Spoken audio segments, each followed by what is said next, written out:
una conexión incluso con datos del celular, con bolsa, puede acceder a este tipo de información que estoy proyectando en la pantalla de Google directamente o de Wikipedia. Entonces, a lo que yo voy es que es relativamente fácil acceder a los contenidos que entran en la prueba y de todo lo que ustedes quieran. De hecho, en Internet hay más información que la que el mejor profe del mundo o el mejor médico del mundo puede manejar. Entonces, lo que yo les quiero decir en el fondo es que una vez conversé con con una profesora, con una periodista, perdón, con una periodista, y me dijo que ella había llegado a la conclusión de que las nuevas generaciones que se decían que eran nativos digitales, en realidad no eran tan nativos digitales, porque el, el concepto de nativo digital es como que en el fondo no hay ningún límite, es muy fácil usar el Internet y las redes sociales como para poder aprender cosas o lo que ustedes quieran, pero hay un tema que a veces ocurre que muchas personas o muchos jóvenes no saben cómo buscar ciertos tipos de información. ¿Se fijan? Y no me refiero solo a información científica, me puedo referir, por ejemplo, a información de prensa, no a la información de prensa que sale en las noticias o en los medios de comunes que a uno le meten el dedo en la boca, ¿entienden? Estoy hablando de prensa independiente, por ejemplo. O cuando uno, por ejemplo, quiere recurrir a fuentes primarias de información. No es lo que sale en Facebook, o lo que sale en Instagram, o lo que sale en un diario, ¿se entiende? Sino que la información de primera fuente de una investigación científica, por ejemplo. ¿Se fijan?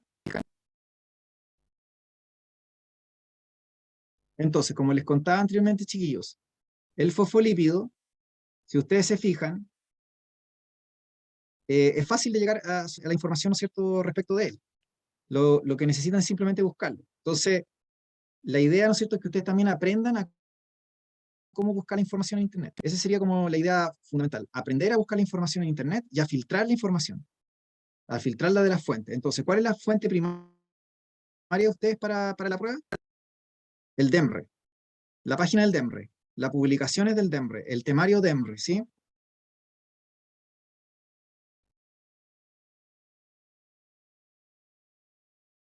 ¿De acuerdo?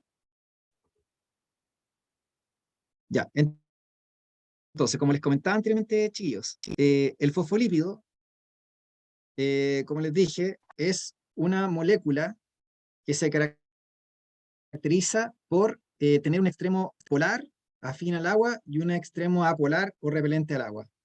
Y esta estructura es la base de la membrana plasmática o celular. Y cuando ustedes buscan en Internet,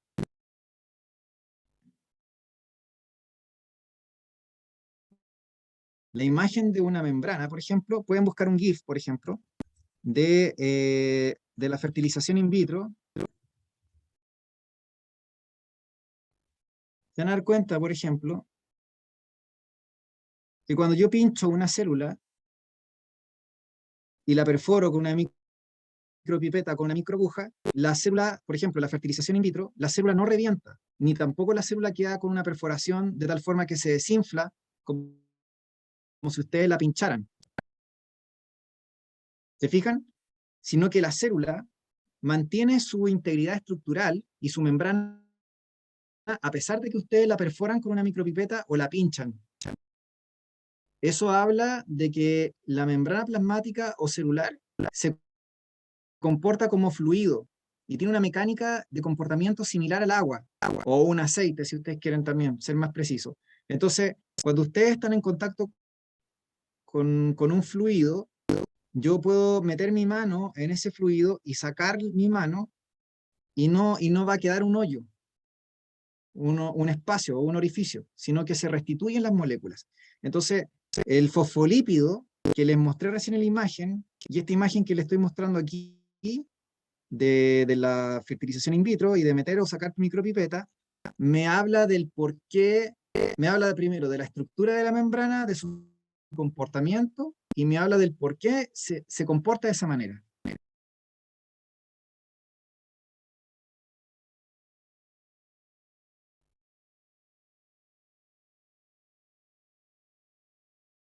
Entonces, les voy a proyectar la diapositiva ahora. Ya, perdón, no estaba seguro que estábamos viendo la diapositiva y no sé por qué no la tengo.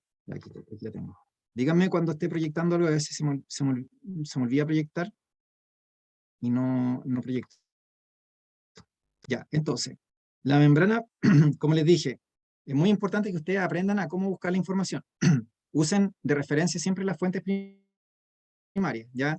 Por ejemplo, acá me mencionan una fuente primaria que es Singer y Nicholson, que fueron los autores del modelo de mosaico fluido en el año de la pera, en el año 1972, ¿ya? Pero ellos fueron los autores de este modelo de mosaico fluido que es válido hasta la actualidad y que se demuestra en lo que yo les estuve mostrando recién. Así que si ustedes busquen en Wikipedia Singer y Nicholson o modelo de mosaico fluido, les va a salir todo esto que estoy hablando de la membrana.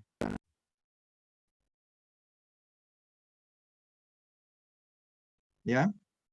Entonces, el modelo de mosaico fluido, chiquillas y chiquillos, lo que habla es que la membrana tiene distintos tipos de biomoléculas orgánicas. Y estas biomoléculas orgánicas son fosfolípidos, proteínas y azúcares. Los azúcares se encuentran hacia la porción extracelular de la membrana y el grueso de la membrana fundamentalmente es una bicapa o sándwich de fosfolípidos, que ya les expliqué que tienen una cabeza polar y dos colas de ácidos grasos del diglicerio que son apolares o hidrofóbicos, ¿ya? Y esta estructura, que es la base, la bicapa del sándwich de fosfolípidos, esa estructura es fluida, porque si la perforan, no queda un hoyo. Las moléculas se hacen en un lado cuando ingresa un objeto y luego vuelven a restituir la estructura. ¿De acuerdo? Y es fluido porque se comporta como fluido, las moléculas se mueven. Yo no sé si ustedes han visto un video del agua o una animación en YouTube o en internet del agua o de los estados fluidos, pero las moléculas se mueven, se pueden mover entre ellas, dejan espacio y tienen movimiento. Entonces el fosfolípido también hace lo mismo, puede moverse, puede rotar sobre su eje y puede desplazarse de un punto a otro de la membrana. Por lo tanto, tiene movimiento de rotación y tiene movimiento de traslación.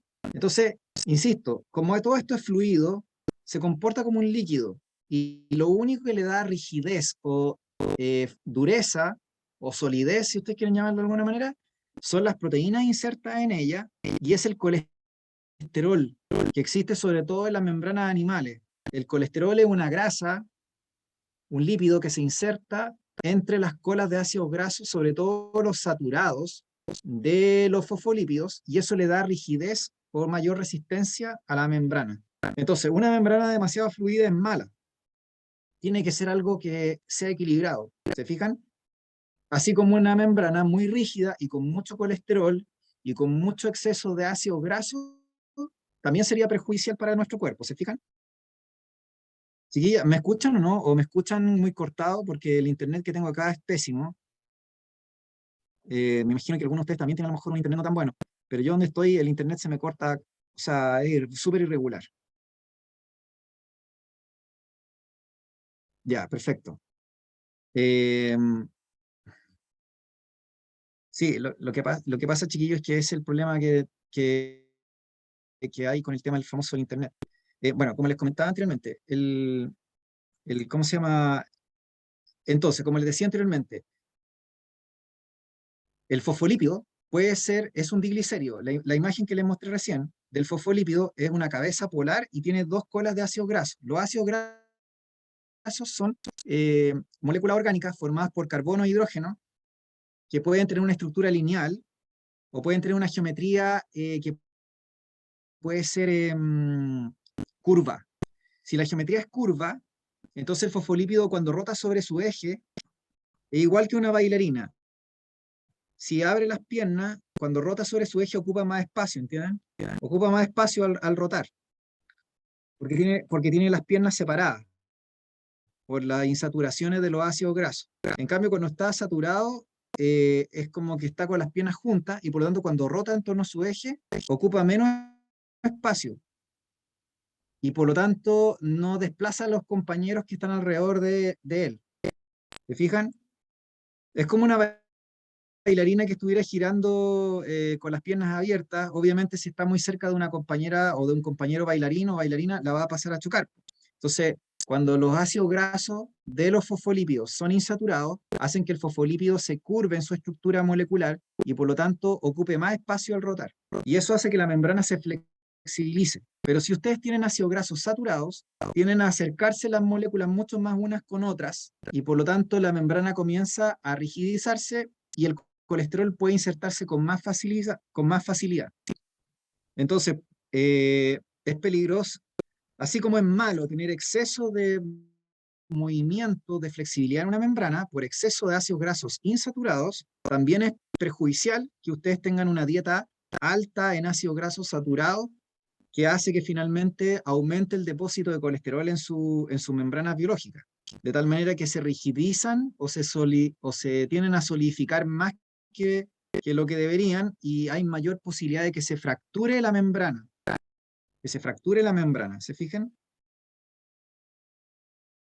Es lo que ocurre en la aterosclerosis, chiquillas y chiquillos. La aterosclerosis es un depósito excesivo y anormal de colesterol en las membranas celulares de las células endoteliales que recubren el interior de los vasos sanguíneos, porque nuestros vasos circulatorios no son cañerías de PVC, son células, en el fondo, que van recubriendo y forman un tubito.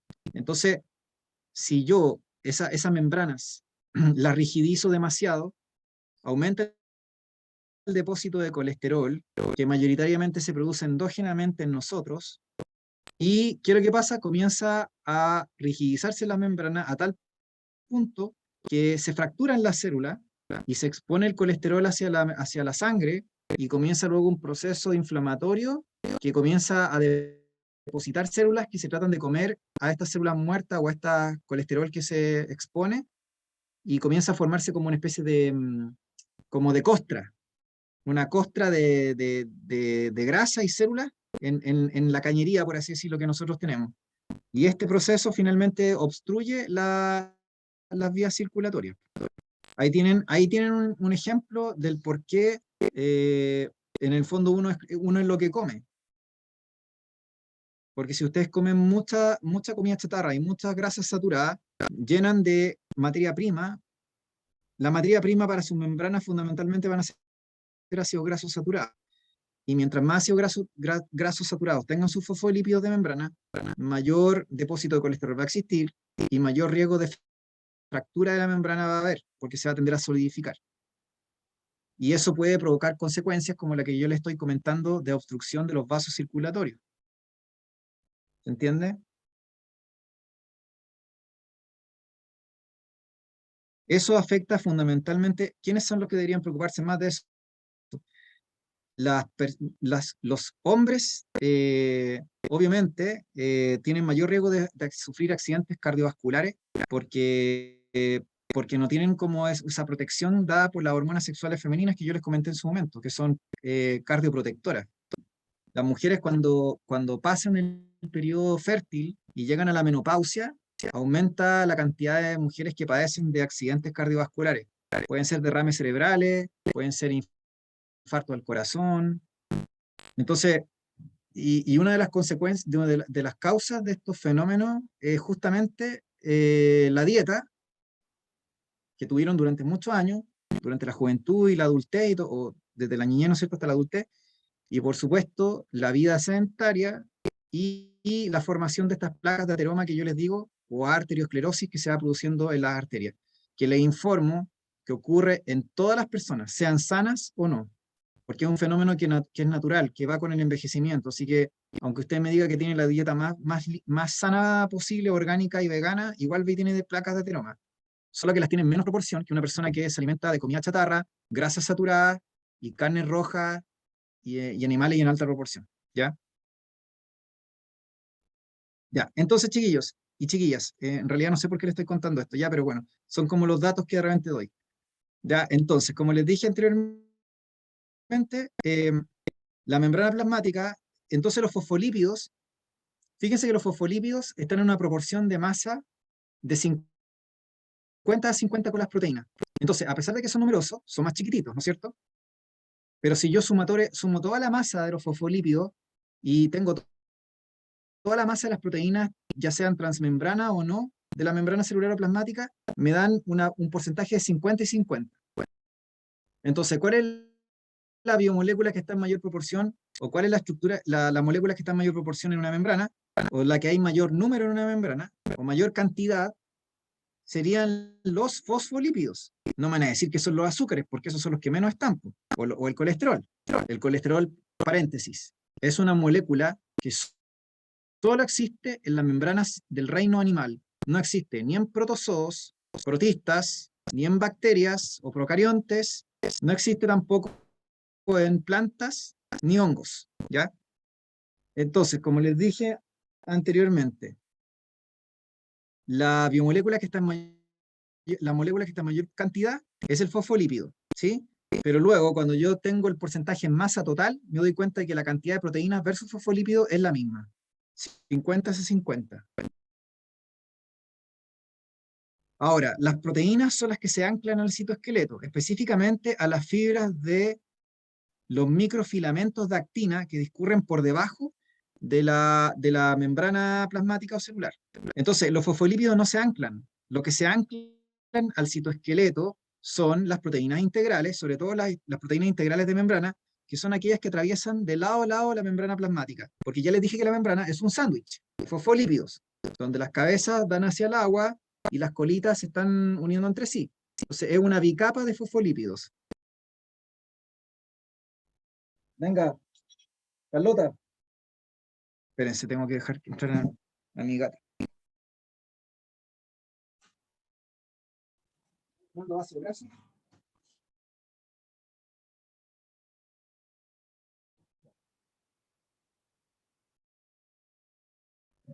Entonces, como les comentaba anteriormente,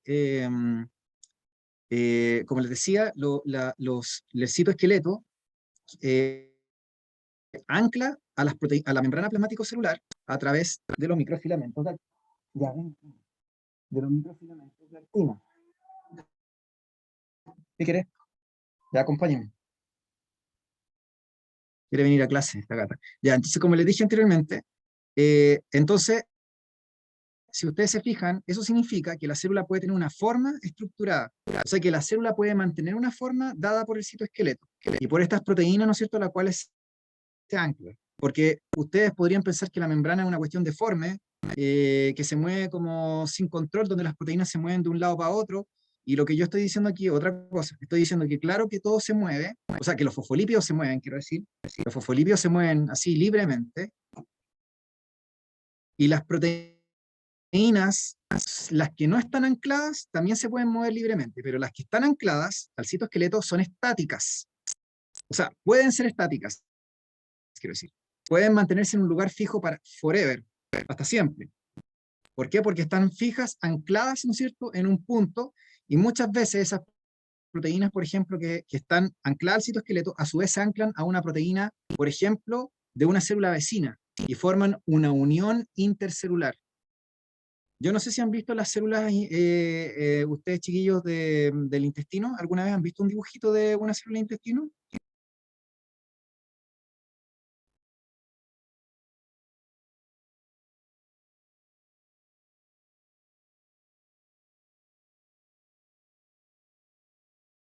Algunos me imagino que sí, otros que no. Aquí estoy mostrando algunas imágenes ¿cómo se llama? En Google, las típicas.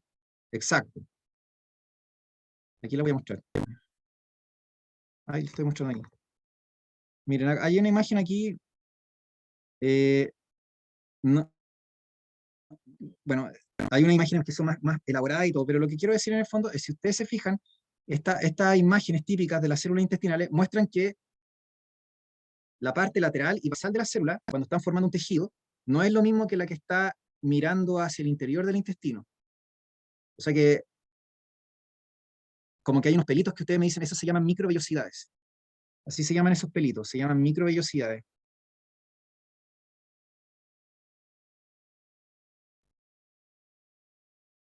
No hay una imagen precisa que muestre como el citoesqueleto, que les quería mostrar como en el fondo, ya acá hay una imagen, bueno, el hecho es que esta imagen es como esquema. también, si querés, Carlota. Ya, venga. Bueno. El hecho que si ustedes se fijan en estas imágenes clásicas, me están mostrando que la membrana plasmática tiene una estructura. Por ejemplo, la cara que mira hacia el interior del intestino es completamente diferente a la cara que mira hacia los costados. Y las proteínas que están en esos lugares son proteínas específicas, que no cambian de posición. No cambian de posición porque hay una unión intercelular. Una unión intercelular que es específica. ¿Se fijan? Y esa unión intercelular está dada por proteínas integrales de la membrana, que a su vez se unen al citoesqueleto. ¿Se fijan? ¿Sí? ¿Se entiende más o menos la idea, chiquillos? De que en el fondo la membrana, uno dice, claro, una cuestión como fluida, así como, no es una cuestión, puede tener una forma perfectamente estática. Los fosfolípidos se van a estar moviendo forever, ya les dije, pero hay proteínas que están estáticas, no cambian de posición, sobre todo las que forman las uniones intercelulares, porque de lo contrario tendríamos células con cualquier forma. Y ustedes ven que en los tejidos no pasa eso. Los tejidos tienen forma específica y las células están todas ordenaditas y mantienen la forma más encima. Ya, vamos a proyectar la diapositiva. Entonces, como les dije anteriormente, la membrana plasmática tienen distintos tipos de componentes. Dijimos que los azúcares estaban hacia el extracelular, formaban el glicocálix, que tiene una función en el reconocimiento intercelular y tiene una función también en el reconocimiento inmunitario, porque el sistema inmune, para los bueno, pero el sistema inmune ya no se sienta en la PDT entrada. El sistema inmune reconoce los azúcares con mucha facilidad y con mucha reactividad. El sistema inmune es pésimo para detectar ácido nucleico y para detectar, ¿cómo se llama? Grasas. Pero si se trata de azúcares y de aminoácidos o proteínas, es súper sensible para poder detectarlo. Entonces, las funciones de reconocimiento celular o incluso funciones inmunitarias tienen que ver con los azúcares. Los grupos de sangre que ustedes tienen, por ejemplo, chiquillas, chiquillos, los grupos de sangre son oligosacáridos unidos a proteínas. O sea, una glicoproteína, o sea, una proteína más una porción azúcar, una glicoproteína de membrana es o son los grupos de sangre. Los grupos sanguíneos son tipos de glicoproteínas de membrana. Entonces los glóbulos rojos tienen glicoproteínas de membrana. Y es por eso que uno no puede recibir cualquier tipo de sangre en las transfusiones como estándares, porque hoy día hay tecnología para que sea cualquier tipo de sangre, pero depende un poco de la tecnología que hay. Pero se supone que hay células que tienen glicoproteínas específicas y si uno recibe una sangre que no tiene esa glicoproteína, uno la va a rechazar, porque no la va a reconocer inmunitariamente. Bueno, tenemos las proteínas transmembranas que ya le dije que pueden ser canales transportadores o algún tipo de proteína. Tienen el colesterol y por supuesto tienen los fosfolípidos.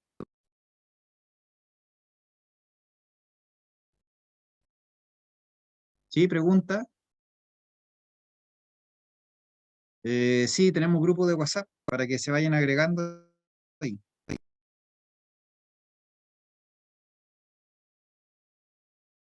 Yo no, eh,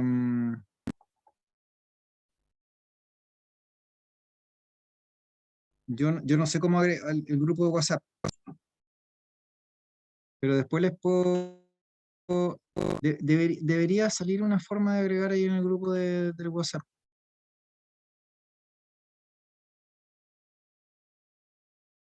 Ya, pero no hay problema.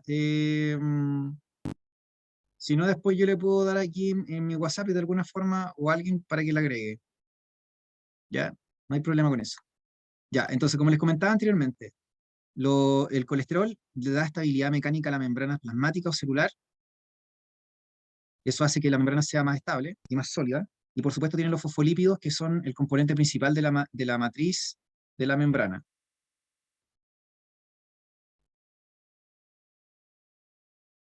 ¿Ya? ¿Cuál es la función de la membrana? La membrana tiene muchas funciones distintas. Puede ser transducción de señales, puede ser de límite interno respecto al exterior, nutrición pero por supuesto también está la función de transporte, es como la más obvia, ¿ya? Entonces, la función de transporte es la función, ¿no es cierto?, que permite que las sustancias entren a la célula o salgan de la célula. Para la nutrición o para también la liberación de sustancias, por ejemplo, tóxicas, la excreción, en fin. Entonces, nosotros vamos a decir que el transporte a través de la membrana celular o plasmática puede ser un transporte con gasto de energía o un transporte sin gasto de energía. Cuando el transporte es a favor de una fuerza, de una presión, de una carga eléctrica, yo hablo de un movimiento que es a favor del gradiente, y esto hace que las moléculas se desplacen de donde tengo mayor cantidad hacia donde tengo menor cantidad. Al contrario, cuando tengo un transporte que va de donde tengo menos sustancia hacia donde tengo más sustancia, o donde tengo menos presión hacia donde tengo más presión, o donde tengo menos carga eléctrica hacia donde tengo más carga eléctrica, por ejemplo, de donde tengo menos cargas positivas hacia donde tengo más cargas positivas, eso es ir en contra de una fuerza o de una presión. Y recuerden que las cargas iguales se repelen. Así que usted no me puede decir, pero da lo mismo mover la carga positiva donde tengo carga positiva. Es que si yo muevo una carga positiva a donde tengo mucha carga positiva, se va a producir repulsión, porque cargas opuestas se atraen, pero cargas iguales se repelen. Entonces, esto sirve para, si ustedes se fijan, aplica tanto para concentración de sustancia o cantidad, como por carga eléctrica también.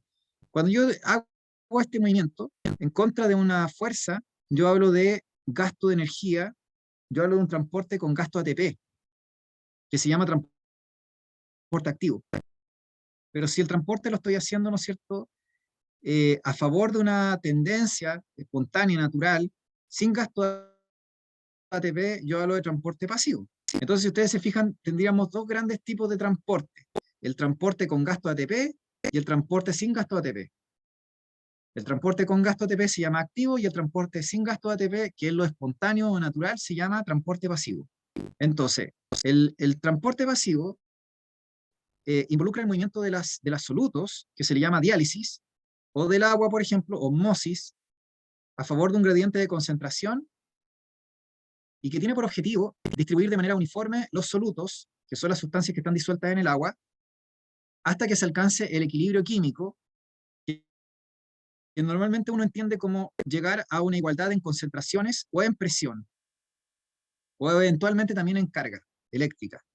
Entonces, si ustedes se fijan, cuando yo tengo el movimiento de una sustancia a través de una membrana que separa dos compartimientos, un compartimiento interno de uno externo, y obviamente ese movimiento, si se trata de movimiento pasivo, es porque en el fondo yo tengo una concentración distinta de esa sustancia.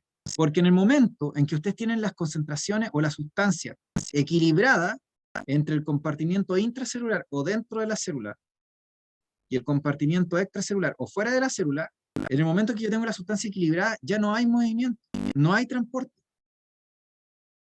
O sea, para que yo tenga transporte pasivo, sin gasto ATP, la condición que tiene que haber sí o sí es que haya un gradiente o que haya un diferencial de concentración o de presión o de carga. En el momento en que yo no tengo ese gradiente, en el momento en que tengo igualados los compartimientos, intracelular de extracelular, ya no tengo movimiento, ya no tengo transporte. Entonces, acuérdense que estamos partiendo de esta premisa. Yo tengo dos compartimientos que están separados por una membrana o barrera, que sería la membrana plasmática. Compartimiento interno o intracelular y compartimiento externo o extracelular. Cuando yo tengo algo que está diferente a una sustancia, alguna sal, alguna molécula que está desigualmente distribuida, yo voy a tener transporte pasivo, porque es el motor para que se produzca ese transporte, el que haya una diferencia. Porque si yo tengo igualada la sustancia, no debería haber transporte, porque ya no tengo el motor que me impulsa el movimiento. Ahora, alguien me podría decir, pero profe, igual deberían moverse igual algunas moléculas. Sí, el movimiento igual va a ocurrir porque a nivel molecular siempre se van a estar moviendo las moléculas. Así que si yo tengo dos compartimientos con sustancia y están en la misma concentración, por así decirlo, yo podría tener que alguna molécula se desplazara a través de la membrana igual. Pero el punto es que eso sería como un movimiento mínimo. y la cantidad de sustancia que entraría sería igual a la que saldría, entonces al final no habría un movimiento neto. Yo no vería una tendencia o que yo dijera, mire, está entrando a la célula o está saliendo, sino como que vería que están como igualmente distribuidas. ¿Ya? Entonces, por eso les digo, el motor del transporte pasivo sin gasto de ATP es que hay una diferencia de concentración, presión o carga entre dos compartimientos. Si yo no tengo esa diferencia, no hay transporte pasivo, porque tendría la igualdad entre los compartimientos. Y cuando tengo la igualdad, no hay transporte. Transporte pasivo me refiero, o sin gasto de ATP. Entonces, el transporte pasivo, insisto nuevamente, para que ocurra, tiene que haber una diferencia de concentración entre el compartimiento intracelular y el extracelular. Y esa diferencia puede ser para los gases, por ejemplo. Entonces, por ejemplo, ustedes se pueden preguntar, ¿por qué el oxígeno entra a nuestras células? ¿O por qué el CO2 sale desde los pulmones hacia el aire? Y la razón es muy simple, chiquillos, es porque hay un diferencial de concentración, un diferencial de presión. Porque si yo con ustedes vamos a la altura de 10.000 metros de altitud, más arriba del monte Everest, aunque hay aire, nosotros no vamos a poder respirar y nos vamos a ahogar. Porque la presión de oxígeno que hay a 10 kilómetros de altura es menor que la que nosotros tenemos en nuestro cuerpo, en nuestras células. Entonces el oxígeno no entra. O es igual, pongámosle que es igual. Igual o menor. Entonces el oxígeno no va a entrar, por mucho que nosotros nos esforcemos. Vamos a meter aire en nuestros pulmones, pero no va a moverse el gas desde los alveolos de nuestros pulmones, desde los sacos alveolares de la vía respiratoria, no se va a mover hacia la sangre. No va a moverse por difusión. Simple, porque no hay un gradiente de presión. Entonces nos vamos a morir ahogados. ¿Se entiende? Entonces los gases se mueven según un gradiente de presión. De presión. Las otras moléculas que se pueden mover según un gradiente de presión desde afuera de la célula hacia adentro de la célula es el agua y el etanol, que son moléculas polares pequeñas, y en menor grado la urea también. Pero para moléculas ya más grandes y que tienen polaridad, como la glucosa, los iones que tienen carga eléctrica y otras sustancias, esas no van a poder atravesar la membrana, aunque yo las tenga concentradas o en una diferencia o en un gradiente de concentración. O sea que yo las tengo, por ejemplo, mucho más afuera de la célula que adentro, no van a transportarse a menos que yo les haga una puerta. Si yo no le abro un canal o una puerta, por la membrana no van a poder entrar. Entonces, acá yo tengo los dos tipos de transporte pasivo que existen: la difusión simple y la difusión facilitada. La simple es para los gases, las moléculas polares pequeñas, las grasas, como los esteroides sexuales, por ejemplo, o el colesterol, que pueden moverse a través de la membrana libremente siguiendo un gradiente de concentración. Entonces, la razón por la cual un parche anticonceptivo, por ejemplo, funciona es porque los esteroides sexuales, como el estradiol o la progesterona, pueden atravesar la piel y las membranas biológicas y difunden de donde están concentradas en el parche hacia los tejidos y finalmente hacia la sangre. ¿Por qué? Porque son liposolubles y atraviesan las membranas plasmáticas o la membrana biológica. ¿Se fijan? Pero no pasa lo mismo con la glucosa o los aminoácidos o otras sustancias, porque ahí necesitamos obligatoriamente una proteína transportadora que permita que la sustancia se mueva de donde está más concentrada o tiene mayor presión o tiene mayor cantidad de carga hacia donde tengo menor presión, menor concentración o menor carga eléctrica. Y estas proteínas transportadoras pueden ser de dos categorías, porque son proteínas integrales. Pueden ser canales iónicos o pueden ser carrier o permeases. ¿Ya? Ahora, es importante que ustedes sepan, chiquillos, que estas proteínas pueden tener puertas que a veces se abren o a veces se cierran. Así que el que yo tenga una proteína transportadora no implica por condición necesaria que esté siempre abierta. Es como que usted me dijera que tiene como un hoyo, no sé, la proteína es como un túnel y las sustancias entran y salen así como Pedro por su casa. Eso sí podría ser en algunos casos, pero en la mayoría de los casos yo tengo que este canal iónico o esta proteína permeasa transportadora tiene una puerta o tiene algo que la puede tener cerrada o puede dejarlo abierto. Entonces, los canales iónicos son un tipo de proteína transportadora que corresponde al tipo de difusión facilitada, ¿no es cierto? O transporte pasivo, pero difusión facilitada. Facilitada porque es una proteína la que facilita la difusión a través de la membrana. De lo contrario, no podría haber difusión. Y la permeasa, que sería una proteína transportadora que transporta sustancias a través de la membrana plasmática, sustancias que son polares o que tienen mayor tamaño o que se necesitan transportar en mayor cantidad. Entonces las permeasas hay permeasas, chiquillos, que incluso transportan agua. Literalmente, hay permeasas que transportan glucosa, aminoácidos, pero también hay permeasas que transportan agua, como sucede en el riñón. Hay una animación que les quiero mostrar que yo ya ni me acuerdo, pero además que la encuentro. Espérense, era esta cuestión. Sí, me acuerdo cómo era. No, no era esto.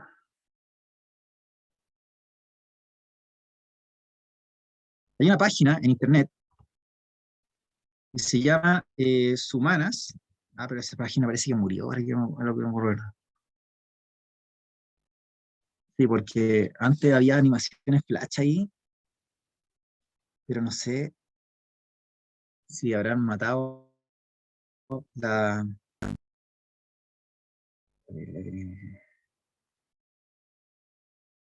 ya. Ya, miren, aquí, esta animación que les voy a mostrar ahora,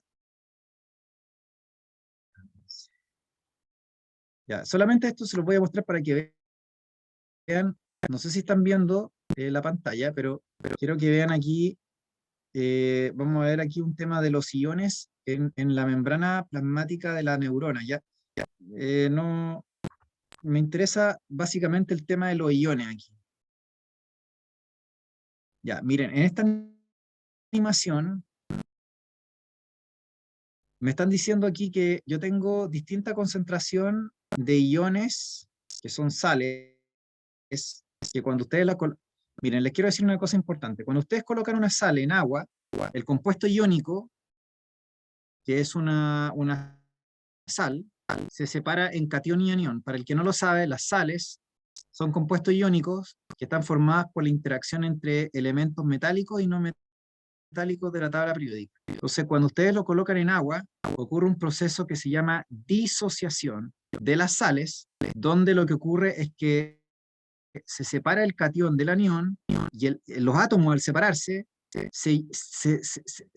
están ionizados, se ionizan, quedan con carga eléctrica. Entonces cuando ustedes tienen sal en el agua, las sales siempre van a estar como ionizadas. Por eso es que uno habla de que una sal en agua forma un electrolito, porque en el fondo es conductora de la electricidad, porque tiene iones. Entonces el potasio es un ion, el sodio, el cloruro se llama, ¿ya? Y están en el agua de nuestro cuerpo y de las células. Y si ustedes se fijan, en las células las concentraciones de esos iones son diferentes en respecto del intra y el extracelular. O sea que la cantidad que hay adentro de potasio es diferente de la que hay afuera de la célula.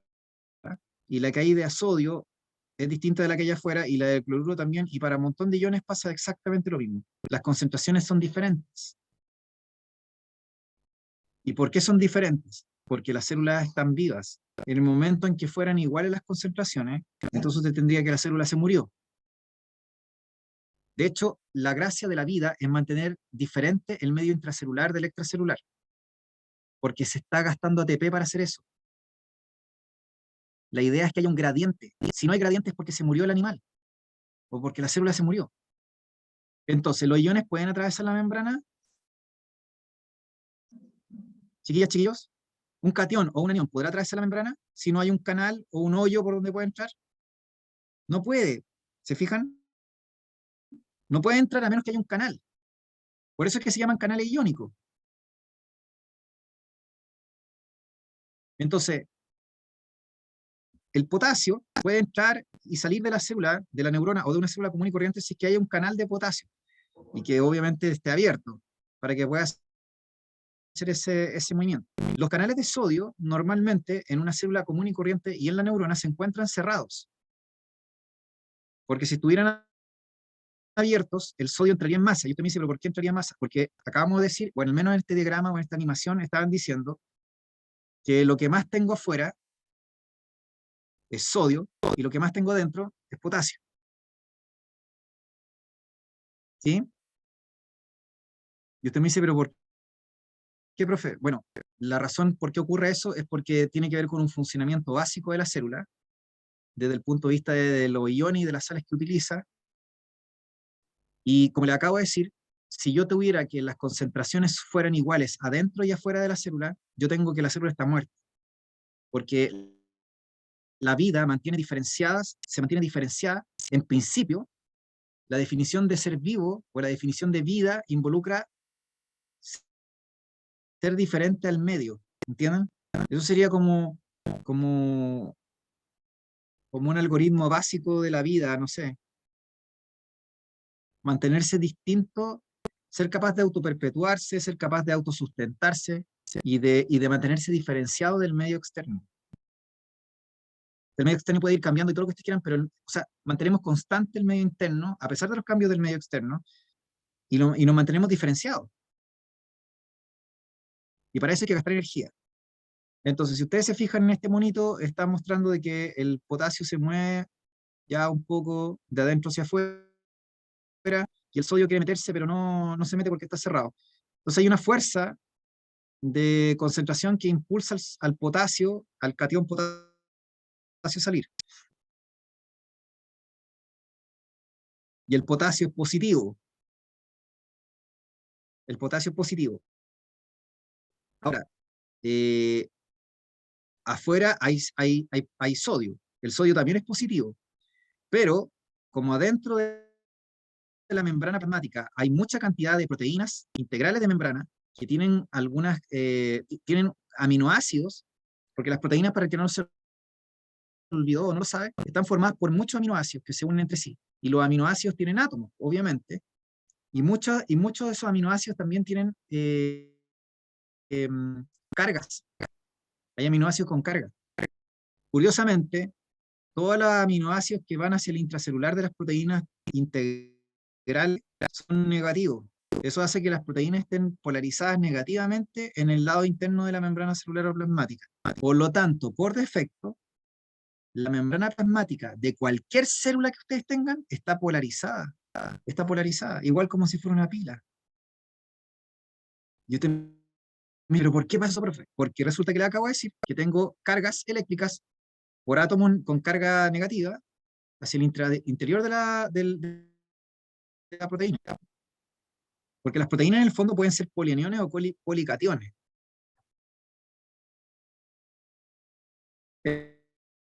Entonces, si ustedes se fijan aquí, pasa algo súper interesante.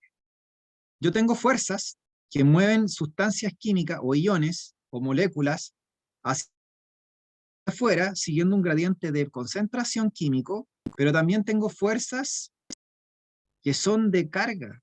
Porque si yo le estoy diciendo que la membrana plasmática se encuentra polarizada y que el interior de la membrana es negativo respecto al exterior, entonces yo obtendría un movimiento de cargas. O sea, yo podría tener que hay cargas o cationes o aniones, o sea, iones con carga positiva, que son los cationes, o iones con carga negativa, que son los aniones con A, que podrían estarse moviendo de manera pasiva a través de la membrana, siguiendo un gradiente de carga. Porque si yo tengo que el interior de la célula es negativo, yo podría esperar que las cargas positivas deberían querer entrar adentro de la célula, o deberían querer ingresar adentro de la célula. Porque acuérdense que cargas opuestas se atraen y cargas idénticas se repelen.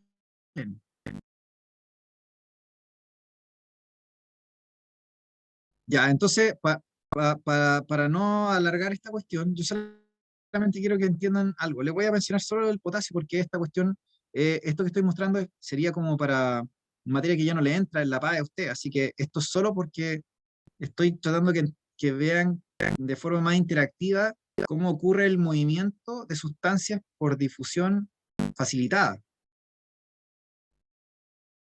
Aquí me están diciendo algo interesante. Me están diciendo que el potasio sale, el catión potasio sale, más, porque hay una fuerza de concentración o una fuerza química que lo impulsa a salir. Y usted me dice, ¿pero por qué? Porque lo tengo muy concentrado dentro. El potasio está a todo chancho, a toda concentración. Tengo demasiado potasio dentro de la célula. Es como tener gente dentro de un estadio para un evento grande, ¿no es cierto? Los tengo todos concentrados adentro. Entonces, obviamente, están en mucha cantidad. Después que termine el partido, van a querer salir todos. ¿Ya? Entonces van a salir en masa.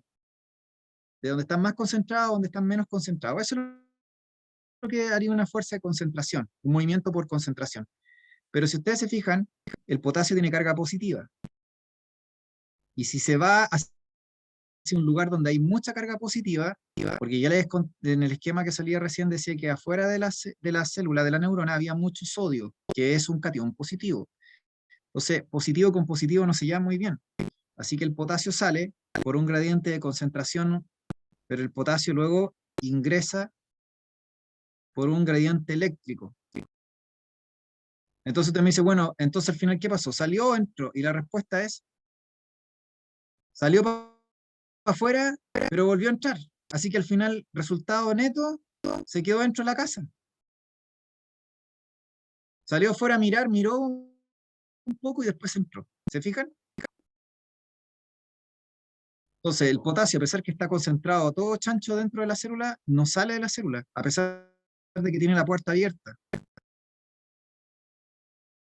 Porque la fuerza que le impulsa a salir es exactamente idéntica a la que le impulsa a entrar. ¿Se fijan? Es como lo que pasaba con la gente al inicio de la pandemia, ¿no? Había gente que lo único que quería era salir de la casa, pero cuando le venía el miedo, ¿no es cierto?, de que se fuera a contagiar, sobre todo si vivía con personas de tercera edad o personas con alguna enfermedad, ¿no es cierto?, crónica, como tenía que ser responsable y no un irresponsable, porque vivía con personas, volvía a entrar, porque si no le iba a dar la culpa si traía el bicho, supuestamente, y contagiaba a la gente. Entonces al final se quedaba en la casa. No sé si se entendió, chiquillos, chiquillas, ¿se entendió o no? Esta cuestión, usted me dice, esta cuestión igual hace que sea más difícil, no es tan simple entonces como parece. No, no es tan simple como parece, pero no es la idea aquí como que se compliquen. Es como para que vean que esto es interesante, que esto es bastante interesante, porque me está explicando a través de una animación por qué, a pesar de que yo tenga algo súper concentrado dentro de la célula y tenga la puerta abierta para que pueda salir, al final no sale.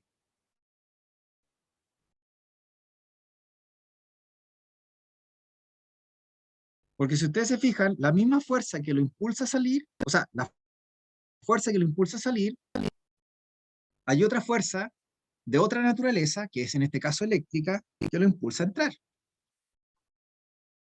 A todo esto que les conté, chiquillos, del sodio y del potasio, esto es forever, ¿ah? Esto es como para todas las células, esto no tiene que ver con la neurona, esto pasa en todas las células del cuerpo. El catión más importante o más abundante en el extracelular, vale decir, la sangre o el tejido extracelular, es el catión sodio, Na+. En cambio, el catión o el ion más importante dentro del intracelular, dentro de la célula, no importa si se trata de una célula de la piel, de un glóbulo rojo, de un glóbulo blanco, de una neurona, el más importante dentro de la célula es el potasio. K más, potasio, K más, de la tabla periódica de los elementos. Y son iones, ¿sí?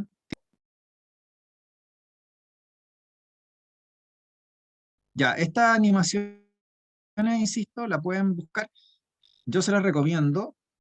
Esta página se llama Sumanas y trae como hartas, como micro videitos así, que son cortos de duración. Están en inglés, pero da lo mismo. Si lo importante es ver como el monito.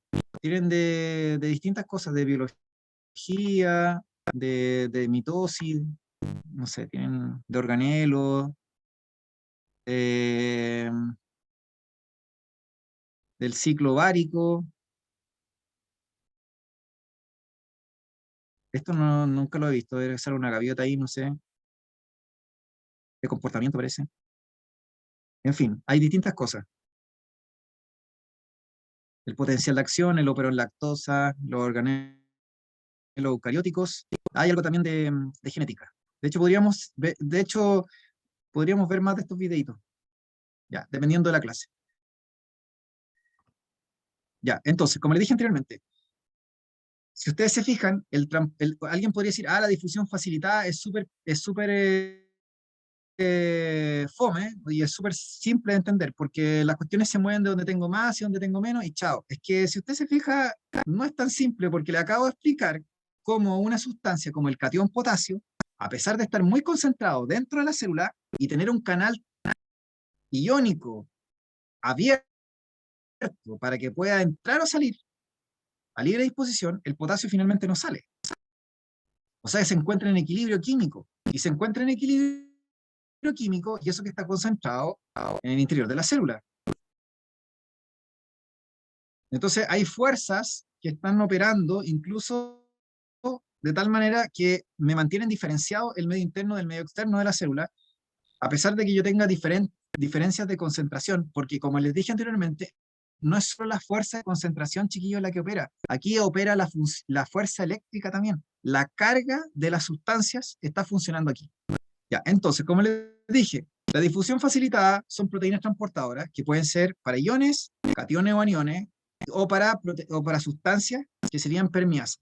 Y son específicas de la sustancia. O sea que no es que cualquier canal transporte cualquier ion. El canal de potasio transporta solo potasio. No es que quiero transportar calcio. No, es que el calcio tiene que usar otra proteína transportadora. O, por ejemplo, la glucosa. La glucosa va a usar una permeasa específica. No va a usar cualquier proteína transportadora, solo una en particular o una específica. Entonces, canales iónicos, iones. Permeasas, proteínas transportadoras, ¿no es cierto? Sustancias que sean polares y que no sean iones.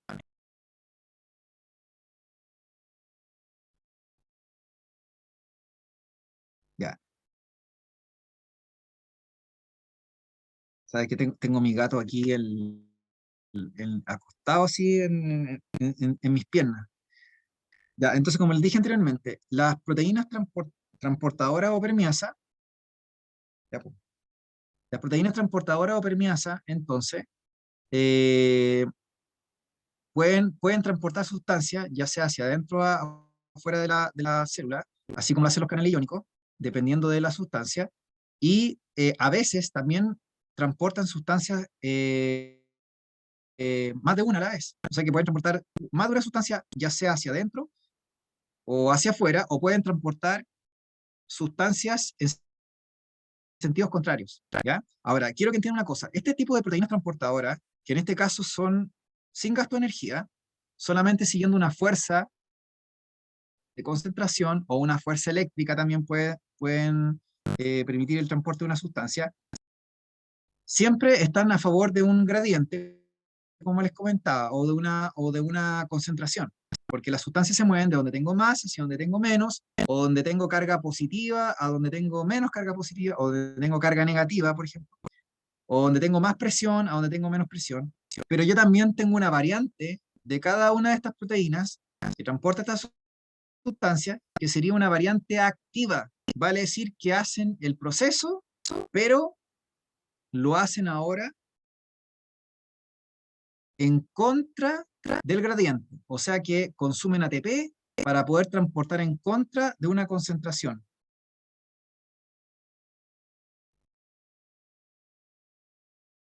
¿Ya? Entonces, chiquillos, para ir avanzando y cerrando ya. Una de las cosas que estuve pasando, bueno, dudas hasta el momento, no sé si tienen alguna duda o consulta.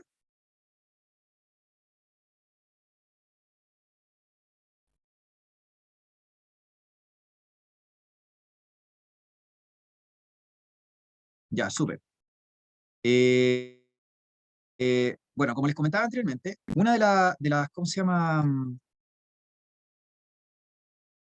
Una de los tipos de transporte pasivo, sin gasto de ATP o energía, que se ¿no es cierto? Porque ya le dije que habían dos tipos de transporte pasivo, por difusión simple y difusión facilitada. La difusión simple es el movimiento a través de la membrana sin restricción alguna de sustancias pequeñas, apolares o sin carga, sin polaridad, como las grasas, por ejemplo, o los gases. Y luego también teníamos la difusión facilitada, que era para sustancias ya de mayor tamaño y con polaridad, y para los iones, obviamente, que tenían carga eléctrica. Pero si yo les hablo del movimiento de agua, yo voy a decir que el movimiento de agua, por difusión simple, sin necesidad de tener una proteína transportadora, se llama osmosis. Y la osmosis es el movimiento de agua a través de una membrana que es impermeable al movimiento del soluto, desde donde tengo mayor presión de agua hacia donde tengo menor presión de agua. Entonces, cuando yo me refiero a presión de agua, chiquilla y chiquillo, me estoy refiriendo a la fuerza que ejerce una molécula de agua al chocar contra las paredes de un recipiente o al aplicarse sobre una superficie. De hecho, la presión uno lo puede ver en matemáticas como en física como fuerza por superficie o fuerza por unidad de área. Entonces, la osmosis se produce el movimiento básicamente siguiendo un gradiente de fuerza, de presión. Entonces, si ustedes se fijan en este esquema que estoy mostrando acá, en la diapositiva sale acá que tienen una membrana artificial que separa dos compartimientos. Y en uno tengo agua pura o agua destilada y en el otro tengo agua con sal. Entonces, el agua se mueve desde donde tengo agua pura o agua destilada hacia donde tengo agua con sal. Porque la sal no se puede mover, obviamente, y se puede mover solo el agua. Y el agua va a moverse hasta que la presión de agua se igualen en ambos compartimientos. Porque yo no puedo decir hasta que se iguale la concentración, porque no tiene sentido decir que se iguale la concentración. Porque para que hablara de concentración tendría que tener algo de sal en el compartimiento, en el compartimiento donde tengo pura agua, ¿tienen? Pero como no tengo nada de sal ahí, no puedo decir hasta que se igualen las concentraciones. Lo que se iguala es la presión, y la presión de agua. Entonces, si ustedes se fijan, aquí pasa una paradoja, que es interesante para que lo reflexionen. La paradoja es, a pesar de que tengo la misma cantidad de agua en ambos compartimientos, la presión de agua es mayor en donde tengo agua pura. A pesar de que tengo 1 litro en los dos, o sea, la misma cantidad de agua, la misma presión de agua, está donde está el agua pura. ¿Por qué? Porque la sal o los solutos, la glucosa o lo que sea que usted tenga en el agua, le quita presión al agua. Mientras mayor sea la concentración de solutos o sales, o mientras mayor sea la presión osmótica del soluto, menos es la presión de agua. ¿Por qué? Porque el agua se une a través de uniones intermoleculares con el soluto. Así que cada vez que es lo mismo, es lo mismo, chiquillos, que cuando ustedes se mojan la ropa. Cuando llovió en Santiago, no sé, o quién está en Santiago, no sé si hay alguien que esté en regiones, pero cuando llueve normalmente yo no estoy en Santiago por si acaso. Cuando llueve uno se moja la ropa y obviamente en el fondo y el agua queda adherida a la superficie y se interacciona con las fibras de la ropa, ¿ya? Interacciona con las fibras de la ropa. Entonces, cuando ustedes tienen un soluto que lo ponen en el agua, el soluto, la sal o lo que sea, o la glucosa o el azúcar, se une a través de enlaces intermoleculares con el agua. Por lo tanto, el agua queda capturada por el soluto. El agua queda capturada por el soluto, porque se hacen uniones, se encadenan. Entonces ya no tiene las moléculas de agua libre. Entonces, como usted encadenó al agua a un soluto, lo amarró, ¿no es cierto? Entonces ya el agua no puede moverse. Y como no puede moverse, disminuye su presión. Porque ya les dije que la presión es la fuerza por unidad de área. Y para que haya presión tiene que tener las moléculas libremente moviéndose. Pero si usted encadenó a las moléculas, ya no se pueden mover de manera libre y ya no pueden chocar entre ellas, ni ejercer presión presión sobre las paredes del recipiente o sobre la membrana. Por lo tanto, a mayor presión de sal o mayor presión osmótica o mayor presión de soluto, menor presión de agua, menor presión hídrica. Mientras más sal haya, menos presión de agua va a haber. Al revés, mientras menos sal o menos soluto haya, menos, más presión de agua y mayor movimiento de agua va a existir. Entonces el agua se mueve desde donde tengo agua destilada hacia donde tengo el agua con sal, porque tengo mayor presión de agua en el agua pura. Y este movimiento va a ocurrir hasta que las presiones se igualen. ¿Se fijan? Acá tienen un recipiente, por ejemplo, que tiene una membrana que separa dos compartimentos, el A y el B. En uno tengo 1 litro de agua y en el otro tengo también 1 litro de agua, pero en uno tengo 10 gramos de sal y en el otro tengo 20 gramos de sal. Entonces yo les pregunto, según la osmosis, ¿hacia dónde se mueve el agua? ¿De A a B o de B a A? Y con esto vamos a ir cerrando ya.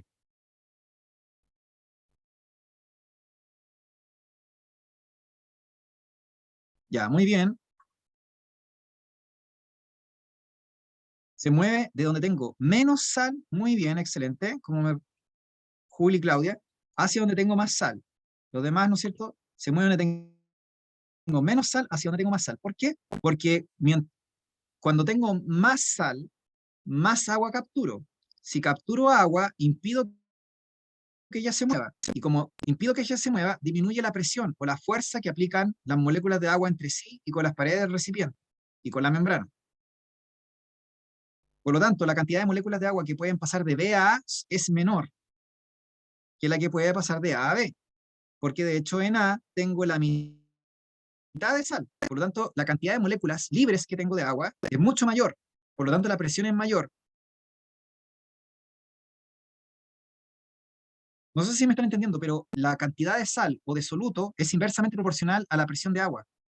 Así que mientras mayor presión de sal o mayor presión osmótica tengan, menos presión de agua van a tener.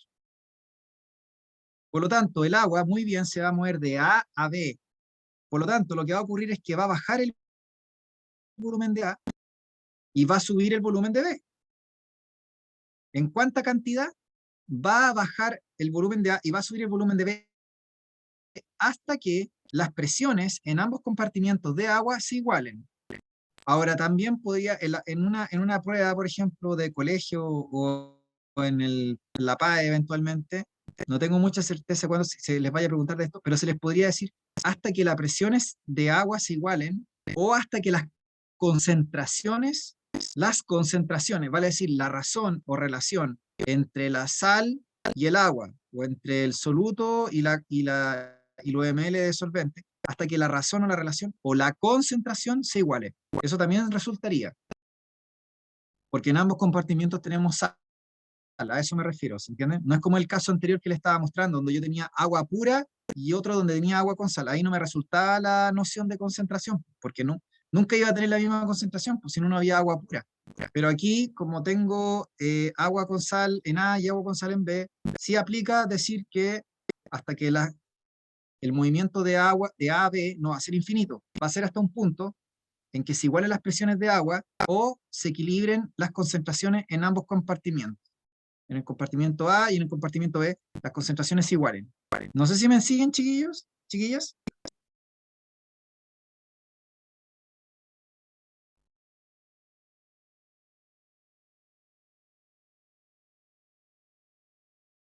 Ya, ya, perfecto. Si ustedes se fijan, por eso yo siempre les decía a los estudiantes que les costaba más, que había una forma elegante de pasar la osmosis y una forma más rápida y más simple, que era la osmosis y el movimiento de agua donde tengo menos sal hacia donde tengo más sal, punto.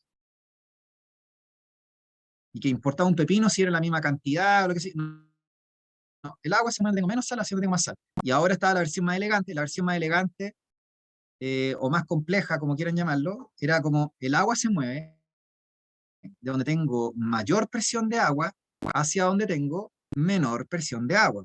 O el agua se mueve de donde tengo menor presión de soluto hacia donde tengo mayor presión de soluto, o mayor presión osmótica de soluto.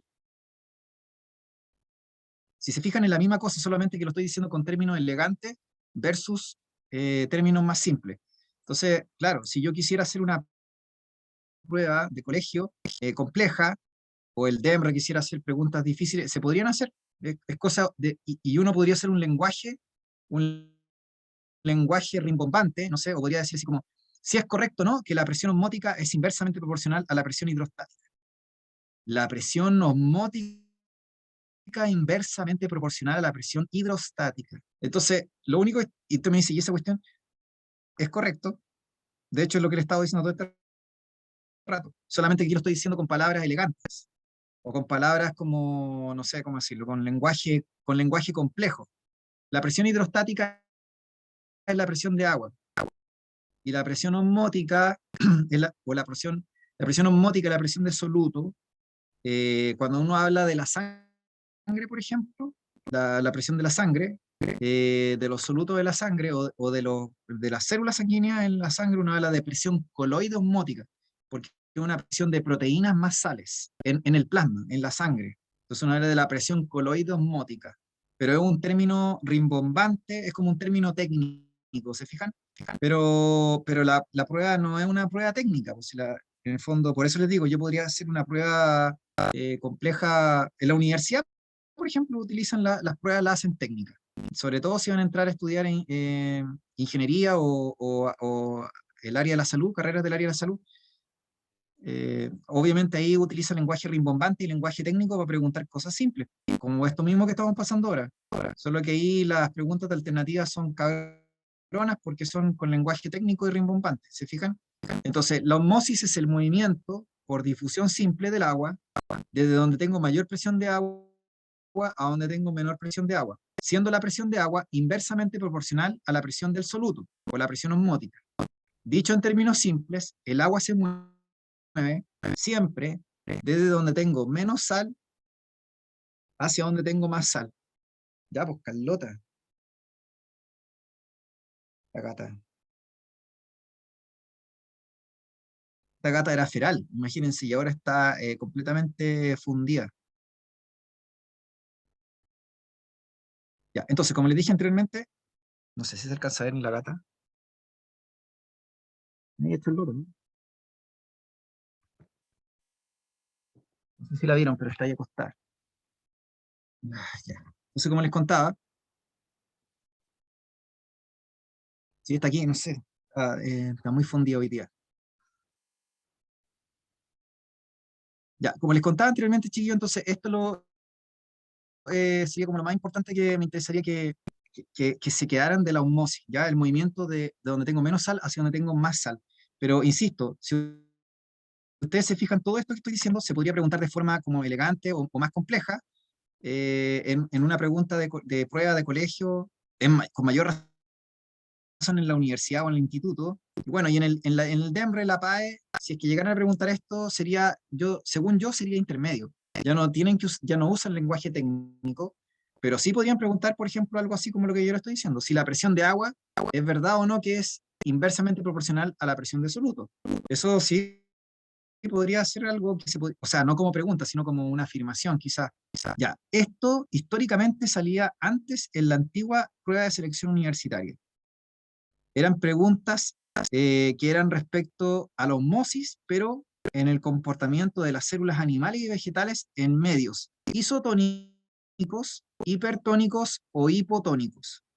Cuando ustedes toman una bebida hipertónica como la Gatorade o cualquier bebida, no sé, pues la Coca-Cola, ya sea dietética, diet o cero, y sobre todo la normal, son hipertónicas brutales porque tienen mucha concentración o de azúcar, o de solutos, o de alguna porquería que le han echado. Entonces, ahí hablamos de soluciones hipertónicas, ¿se fijan? Eh, pero cuando yo tengo, por ejemplo, un agua de glaciar, ¿no es cierto? O un agua destilada, por ejemplo, yo digo que la concentración de solutos que tiene es muy baja y por ende la salinidad, ¿no es cierto?, que tiene es muy baja, es un agua muy, muy muy dulce, en el fondo. El agua de glaciar, por ejemplo, usted nunca les va a formar impurezas en las teteras. En cambio, en Santiago, y si viven en el norte, la cantidad de concentración de metales pesados y de iones que hay en el agua es espantosa. En cambio, si yo vivo en Puerto Aysén, en una cabañita, ¿no es cierto?, cerca de un glaciar, comprenderán que el agua que yo recibo está bastante purificada, o sea, es como que tiene poca concentración de sales. Tiene sales igual, pero no en tanta concentración, ¿ya? Y un agua destilada, obviamente, a través de un proceso artificial, vamos a decir que es aún más pura, o sea, en el sentido que fue filtrada y ya no tiene tantas sales. Entonces, una solución de agua dulce, ¿no es cierto?, con baja concentración de sales sería una solución hipotónica, donde hipo significa bajo y tonicidad concentración. Sería propia del agua destilada ser hipotónica. Y una solución hipersalina, como de agua de mar o de aguas duras, por ejemplo, de algún relave minero, o algún agua con muchas sales, no sé, agua de desierto, eh, en el fondo son soluciones hipertónicas, ¿ya? Hipersalinas, o como las bebidas que uno toma, por ejemplo, que en realidad no debería uno tomar porque son re malas para la salud, son pésimas para la salud. Entonces, si ustedes se fijan, cuando yo hablo de una solución isotónica, hablo de algo que tiene la misma concentración total de solutos y de proteína o lo que sea con respecto a la célula. La misma concentración. Iso significa en griego igual. Cuando yo hablo de hipotónica, una solución hipotónica sería que tiene menos concentración de solutos que la propia célula, y cuando hablo de hipertónica, significa que tiene mucha mayor concentración eh, de solutos, hipertónica, mucha mayor concentración de solutos que la célula. Entonces, como les dije anteriormente, estos tres casos salen acá. Si yo coloco el glóbulo rojo en una solución isotónica, por ejemplo, un suero isotónico, que sería lo propio que tenían que poner nosotros cuando vamos a un hospital. Si vamos a un hospital y de repente tenemos algún problema y nos ponen un suero, tiene que ser isotónico. Sería raro que nos pusieran un suero con una concentración no fisiológica, sería para ciertas condiciones probablemente, pero un suero que tenga una concentración anormal, por ejemplo, de solutos, podría hacernos mucho daño porque podría hacer que los glóbulos rojos de nuestra sangre se crenaran. Crenar significa que el glóbulo rojo o la célula se seca, pierde agua, porque sale agua desde dentro de la célula hacia afuera de la célula. Sería cuando ustedes colocan una célula en un medio hipersalino, en un medio hipersalino o hipertónico. Eh, Eso se llama crenación. Colocar una célula en un medio hipertónico o hipersalino lo que hace que el agua salga de la célula hacia afuera. ¿Por qué? Porque les acabo de decir que el agua se mueve donde tengo menos sal hacia donde tengo más sal. ¿Sí? O donde tengo mayor presión de agua hacia donde tengo menor presión de agua. Acuérdense que esto es independiente de la cantidad de agua total que tengamos. Tiene que ver esto con la presión de agua. Lo había dicho yo recién eso, ¿ya? Y luego tenemos también, ¿no es cierto?, el caso donde ponemos una célula animal o un glóbulo rojo en una solución de agua destilada o hipotónica. Es decir, que tiene baja concentración de sales, baja concentración de solutos, y por lo tanto el agua entra en masa hacia el interior de la célula y la célula se hincha e incluso puede reventar como un globo.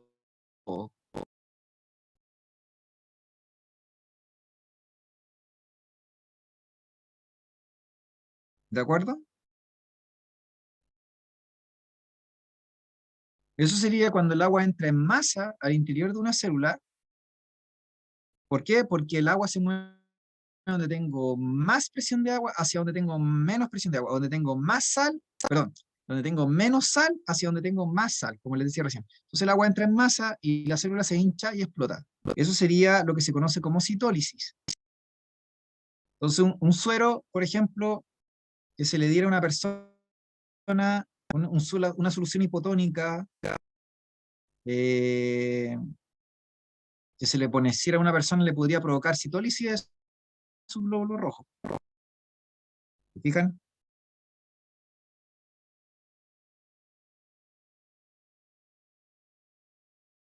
Entonces, los sueros pueden tener distintos tipos de concentración de fisiológica, de sales y de glucosa. Hay uno que es como el estándar, ¿se entiende? Pero hay algunos que son para casos especiales. Pero eventualmente, si una persona que trabaja en la salud se equivocara, de a lo mejor en un suero, podría provocar alguno de estos fenómenos, ¿se fijan?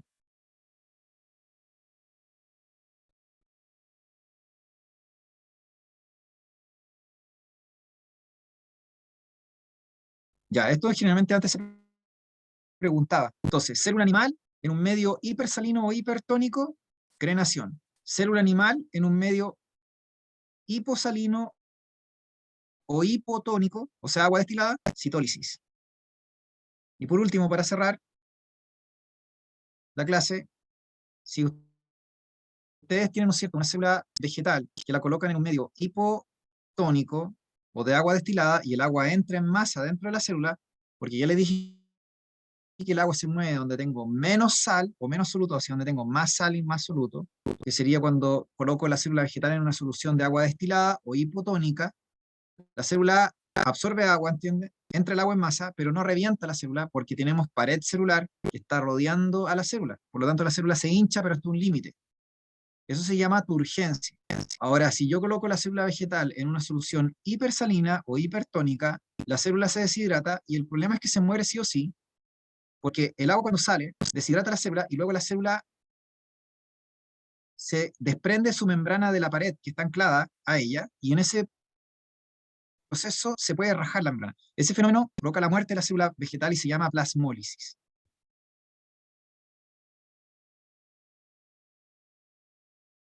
¿Se fijan?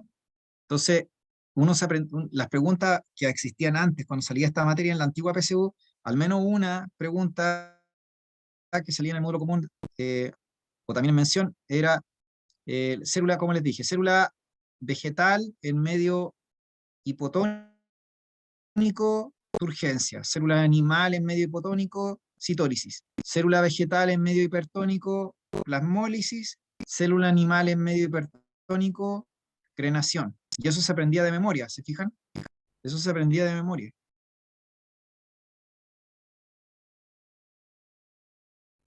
No sé si tienen alguna duda, chiquillos, chiquillas. Con esto ya vamos a ir cerrando, ya.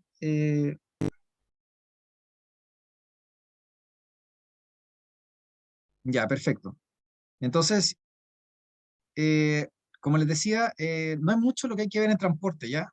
No es mucho lo que hay que ver en transporte. Lo que nos estaría faltando sería hablar de transporte activo, que, bueno, les conté recién que por cada proteína transportadora que había de transporte por difusión facilitada, que es un tipo de transporte pasivo, por cada canal iónico o proteína transportadora permeasa, también había una prima hermana que era activa, o sea que transportaba con gasto de ATP.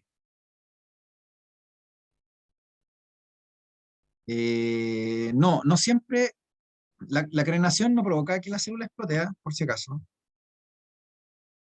La crenación provoca que la célula se seque, igual como si una babosa usted le echa sal, o un caracol le provoca, se deshidrata y se seca. En la que explota la célula es la citólisis, pero tampoco explota siempre. Depende de cuál sea el diferencial de concentración que haya, porque, o sea, si uno tiene una solución que no es tan destilada, va a haber movimiento de agua, pero no al nivel de reventar la célula. Por eso digo, depende qué tan destilada sea el agua. Yo puedo tener una solución hipotónica, pero levemente hipotónica. Entonces, si es levemente hipotónica, va a hacer que la célula que crezca de volumen, pero no que reviente.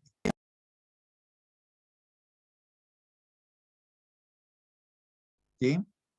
La crenación lo mismo, alguien podría decir que a lo mejor puede haber un fenómeno de crenación, pero que sea leve, porque yo puse la solución, la célula en una solución levemente hipersalina. Entonces salió algo de agua, pero la célula no quedó churrascada. No se deshidrató totalmente, fue un poco de agua la que finalmente estuvo saliendo. ¿Se entiende?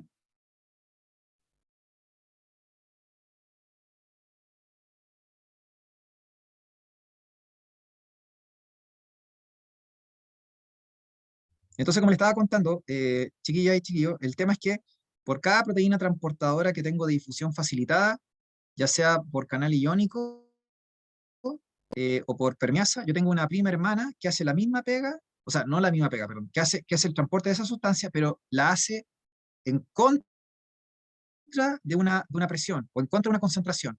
O sea que hace un gasto de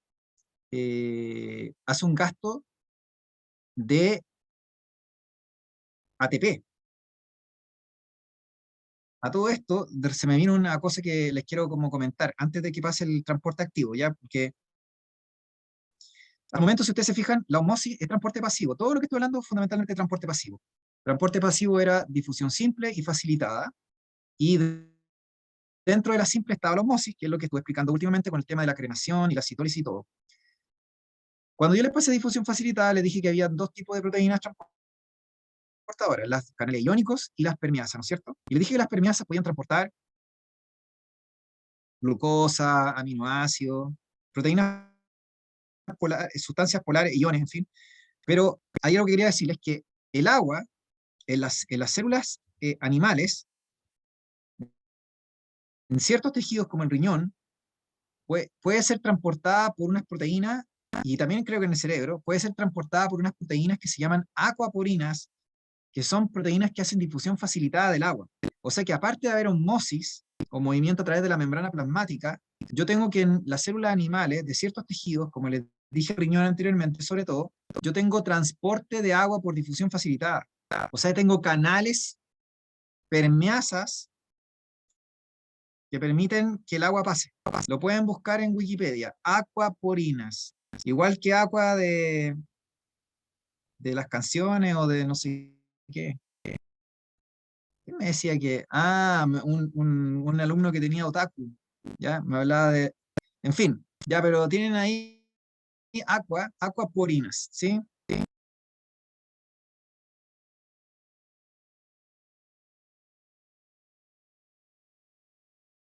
Entonces, el transporte del agua a través de una célula animal, por ejemplo, no es solo por el movimiento de osmosis a través de la membrana plasmática, así como libremente, por difusión simple, porque la osmosis es difusión simple, sino que también puede haber transporte de agua a través de proteínas transportadoras, acuaporinas, que hacen que el agua pueda también transportarse hacia una célula o hacia un tejido, para que lo busquen, ¿ya? Con Q de queso, acuaporinas. Ya, entonces, como les decía anteriormente, el transporte activo es con gasto de ATP, y ese transporte ocurre por proteínas transportadoras, que son primas hermanas de las que hacen difusión facilitada, pero también un transporte en masa, porque involucra la contracción del citoesqueleto y la formación de vesículas, que es para moléculas de alto peso molecular o para sustancias grandes. Entonces, para ir cerrando, el transporte activo que opera por proteínas transportadoras requiere que las proteínas transportadoras se fosforilen, es decir, le quiten un fosfato inorgánico al ATP. El ATP es una molécula que yo pasé en clase a principio de año, es la molécula energética de la célula. Es una molécula universalmente utilizada como fuente de energía. Es un nucleótido de ribosa que tiene 3 grupos fosfatos. Y estos grupos fosfatos son altamente energéticos. Entonces, las proteínas, para hacer el transporte en contra de un gradiente de concentración o de carga o de lo que ustedes quieran, lo que hacen es romper el ATP y sacarle y fosforilarse la proteína, y en ese proceso de sacarle el fosfato al ATP se produce la energía necesaria para realizar el trabajo de transportar la sustancia o los iones en contra del gradiente de concentración. Entonces, para que las proteínas transportadoras funcionen, las activas me refiero, tienen que fosforilarse. Fosforilarse. Fosforilarse significa que le quitan el fosfato inorgánico, PI, como sale en la diapo, al ATP. Por lo tanto, el ATP tiene que romperse o hidrolizarse en la proteína, específicamente en la parte interna de la proteína en relación a la membrana plasmática. Entonces, la proteína tiene que fosforilarse, romper o hidrolizar el ATP para realizar el transporte activo. Y este transporte, ¿no es cierto? Si ustedes se fijan aquí, la bomba sodio-ATPasa lo que hace es sacar 3 sodios y meter 2 potasios. Y ya les conté en una animación anterior que les puse que el sodio se encontraba en exceso afuera, en el extracelular, y el potasio se encontraba en exceso en el intracelular. Por lo tanto, aquí estamos haciendo que se vaya en contra de un gradiente. Si ustedes se fijan, estamos sacando sodio donde está a todo chancho el sodio, a todo nivel el sodio, hiperconcentrado, y más encima el sodio tiene carga positiva, o sea que estamos operando en contra de un doble gradiente. Es un contra de un gradiente de concentración y en contra de un gradiente eléctrico. Ahora el potasio lo estamos metiendo en contra de un gradiente de concentración, porque ya dijimos que el potasio está súper concentrado dentro de la célula, pero bueno, vamos a favor de un gradiente de carga, así que es como no es tan potente el transporte, podríamos decirlo de alguna manera, pero el sodio sí, totalmente. El sodio estamos tirándolo para afuera contra un doble gradiente. Se tira afuera donde ya tengo mucha concentración química y más encima exceso de carga positiva. No sé si se entendió, chiquillas, chiquillos, ¿quedó claro? ¿Se entendió esto de la fosforilación? El ATP es como una alcancía. Cuando usted lo rompe, libera las monedas. Sin sin las monedas, no puede haber financiamiento del transporte. Entonces las monedas de la alcancía del chancho, se rompió el chancho, se liberaron las monedas de energía, la energía se liberó y con esa energía, ¿no es cierto?, se financió el proceso. El ATP es una molécula que contiene grupos fosfato que tienen fósforo. El átomo de fósforo es el átomo de P, no el átomo F, el átomo F de flúor. P se refiere al átomo de fósforo. El átomo de fósforo, cuando se une a oxígenos, forma un grupo que es altamente energético, porque tiene muchos electrones de valencia. Entonces, desde el punto de vista de los electrones, es muy energético. Entonces, cuando esta molécula ustedes la rompen, se libera energía y se libera calor más encima. Se libera calor y energía. Y esa energía de la ruptura, parte de ella se utiliza para financiar los procesos que hace la célula. Todos los procesos que les puede ocurrir que hace la célula. Todos son financiados por el ATP y los parientes del ATP. Los parientes del ATP. Que son todos los nucleótidos del ADN, o sea, del ARN, perdón, del ácido ribonucleico. Tenemos el ATP, el GTP, el CTP, el UTP. Toda la parentela altamente energético. Son como alcancías que contienen electrones que tienen un alto valor de energía potencial. Entonces, cuando ellos, al final lo que está detrás de todo esto es la transferencia de electrones. Eso es lo que está detrás de todo esto. Pero si somos bien, como les digo, más específicos y pensando en la prueba PAE, ¿no es cierto?, algo más superficial, lo que tenemos que saber es que las proteínas transportadoras con gasto activo, con transporte activo, necesitan fosforilarse. O sea, necesitan romper el ATP y fosforilarse. Acá tienen un mono. En este mono se ve que la proteína queda con un fosfato inorgánico. O sea que para que haga el proceso tiene que fosforilarse. Pero ese proceso de fosforilación involucró la liberación de energía. Y esa energía fue la que permitió que finalmente se hiciera el transporte, ¿se entiende? Esa es la lógica detrás de esto. Entonces imagínense una pregunta que a lo mejor hablara un poco de esto que estamos conversando. Ya. Bueno, tenemos transporte mediado por vesículas. Ese transporte es un transporte que puede ser hacia adentro de la célula, hacia afuera.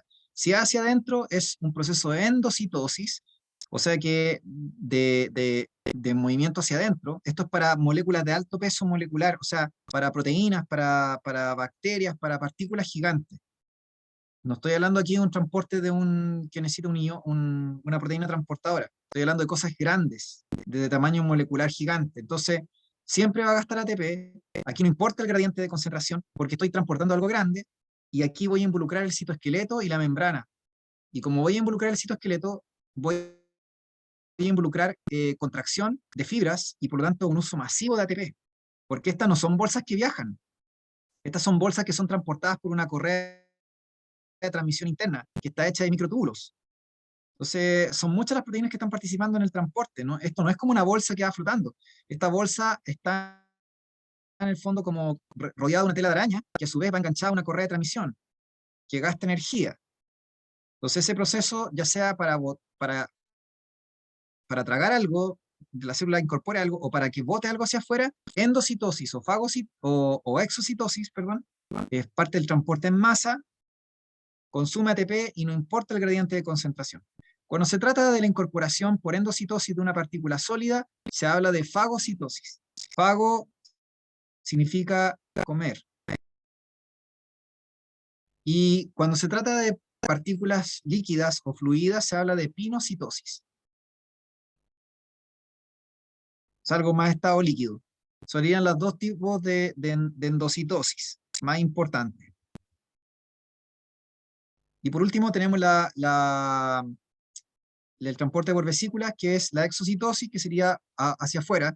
Y en este proceso también se involucra el citoesqueleto. Y no se olviden que el organelo que está detrás de esto, en último término, es el Golgi, porque el aparato de Golgi, como lo vimos hace mucho tiempo atrás, tiene que vernos con la secreción de la célula, pero también el transporte interno. Porque recuerden que el Golgi es el responsable de la formación de los lisosomas que se unen a las vesículas que incorporan productos desde afuera, y por lo tanto con la digestión celular.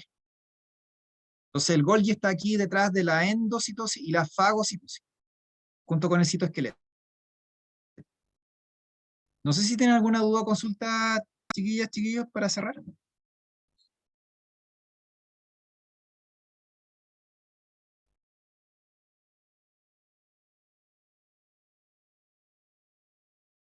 ¿No? Ya, súper. Ya pues, entonces lo vamos a dejar hasta aquí, chiquillos, porque lo que nos faltaría sería haber visto preguntas, que lo podemos ver la próxima vez, y de ahí sí o sí vamos a tener que pasar a genética, como ya les dije. Son dos temas que los que yo no he visto aquí, que es genética y ecología, o organismo y ambiente, quiero decir. Esos son como los dos temas que habría que ver, más los temas de mención. Ahora, si hay alguno de mención o alguna de mención, es cosa que me diga, ¿ya? Y podemos ver también temáticas de mención en su momento, que sería evolución, para la PAEF sería evolución, básicamente, ¿ya? Pero ahí me tienen que ir diciendo. Es cosa que me digan. Sí, yo no tengo ningún problema, lo podemos hacer. Sería principalmente evolución, como les digo, porque la PAE, acuérdense que la PDT preguntaba nervioso y sistema inmune, pero, o sea, la PDT, claro, pero la PAE no.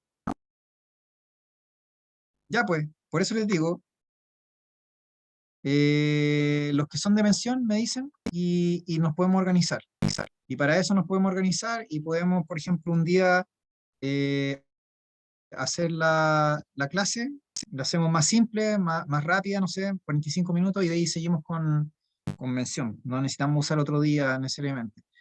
Lo que hace que yo a veces, el año pasado, por ejemplo, hacía cosas los días sábados o los días domingos para que viniera más gente. Gente que no era como, que normalmente no venía por distintos motivos. Entonces ahí dejábamos abierta la invitación, así como ya, vamos a ver evolución toda una tarde. O 3 horas vamos a ver toda evolución de un viaje, para el que quiera, de manera libre. Esté en preu, no esté en preu, lo que sea. Entonces también lo hicimos así. Ya, yo la anoto. Voy a, ¿cómo se llama? Voy a anotar aquí su número. Sacar un pantallazo ahí. Ya le voy a tratar, la voy a agregar. Ya, no hay problema.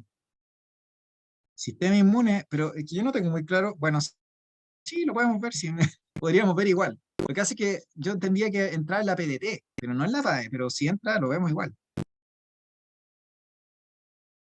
Sí,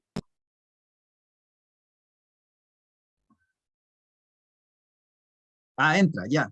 Lo pasamos también, po. Lo pasamos. No hay atado, chiquillas. Chiquillos, lo pasamos igual.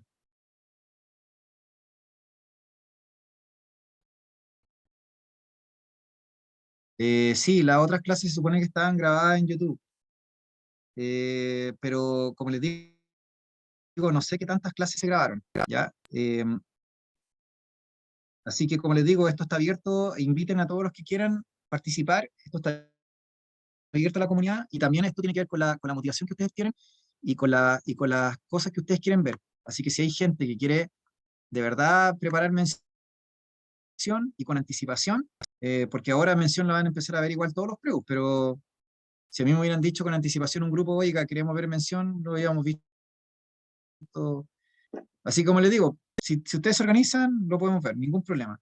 Habría que, como les digo, la opción es, después de hacer una clase corta los días miércoles y luego pasar mención, o hacer un día, como les digo, aparte, así como un sábado o un domingo en la tarde y hacerlo abierto a toda la comunidad. Sí, todas están en YouTube. Todas las que han, por lo menos el 90% están en YouTube. Grabadas y deben haber las del año pasado inclusive. Si no, me atrevería hasta a afirmar que están las del año pasado. Entonces, todas están asociadas ahí al Preu Krebs, pero no sé cuál es el canal.